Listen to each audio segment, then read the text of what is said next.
Bonjour une autre fois, vous jamais pris Boukhari Idrissi, je reviens à vous pour une autre vidéo pour parler de la relation entre la peine et la pédagogie comme discipline. Donc on va parler maintenant du modeling. Le modeling il est beaucoup appliqué, il y a des laboratoires qui travaillent sur ça au niveau pédagogique. Le principe c'est quoi? C'est on essaie de voir quels sont les éléments brillants, les étudiants qui sont brillants, les élèves qui sont brillants, et on essaie de travailler sur les matières là où ils sont excellents. On essaie d'avoir des fiches pour noter, faire des notations d'observation, et par voie de conséquence, on essaie de transférer ces modèles de compétences, ces modèles brillants à d'autres modèles, à d'autres élèves, à d'autres étudiants qui ne sont pas bien, qui ne sont pas bien.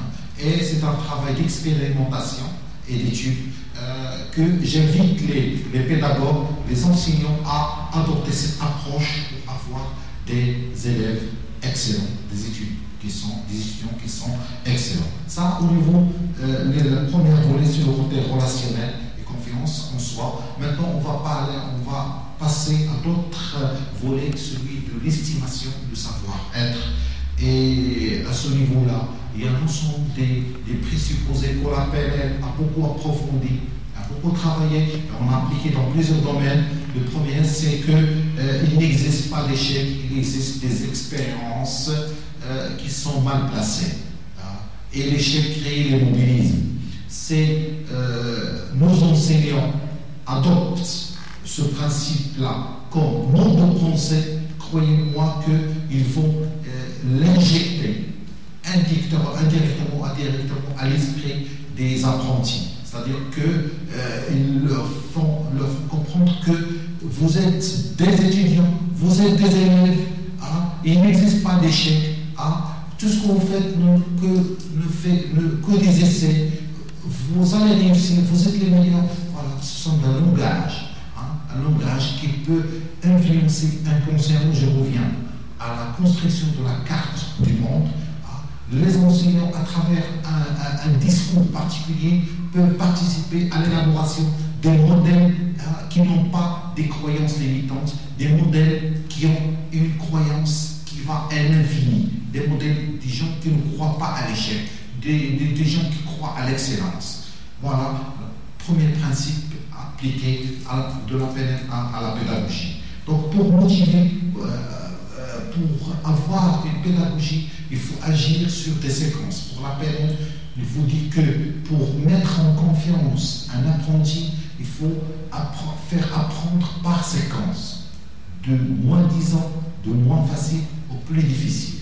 Et l'étape dans laquelle se bloque l'élève ou l'étudiant, il faut la revoir, leur montrer que c'est une étape provisoire et qu'il va apprendre. Et par voie de conséquence, chaque consolidation de séquence, c'est une mise confiance dans la performance, c'est une motivation de plus pour l'élève et pour l'étudiant, bien entendu. Un autre principe, c'est que l'ensemble de ressources, pour la PNL, parmi les présupposés, il vous dit que si vous voulez réussir, vous avez les ressources, vous trouvez les ressources en vous-même et vous trouvez les ressources dans votre passé, dans vos parents. Ça veut dire que les ressources sont en nous-mêmes. Il faut savoir les chercher. Voilà, c'est un mot de conseil.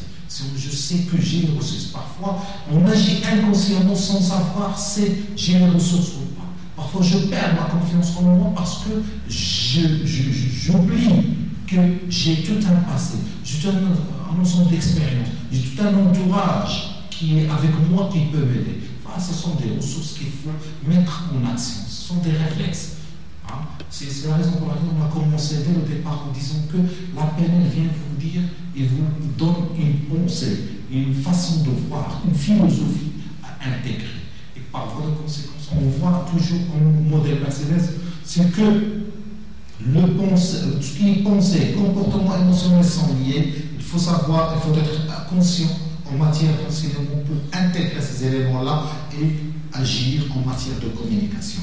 Donc il existe beaucoup de principes appliqués à la PNL en matière de communication, en matière de tolérance avec soi, en matière d'immobilisme et de recherche de l'excellence, en matière d'inconscient et inconscient, Donc ce sont des présupposés qu'il faut appliquer. Je suis à votre disposition, croyez-moi, pour faire avancer l'enseignement au Maroc grâce à cette peine, à cette technique de programmation linguistique qui est révolutionnaire par ailleurs. Et je vous dis que c'est une technique qui est appliquée à tous les domaines des affaires, du management, à la vente, à la communication, à la thérapie, au coaching et à la pédagogie. Je vous dis que je vous assure qu'elle est la première application de la peine a été opérée sur la pédagogie. Donc je ne m'étale pas pour vous expliquer plus. Je vous donne rendez-vous. Je suis à votre disposition.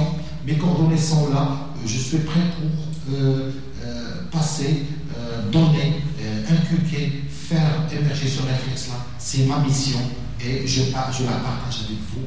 Donc je vous remercie de votre attention et je vous donne un rendez-vous plus proche, plus prospère et à la prochaine. Ciao.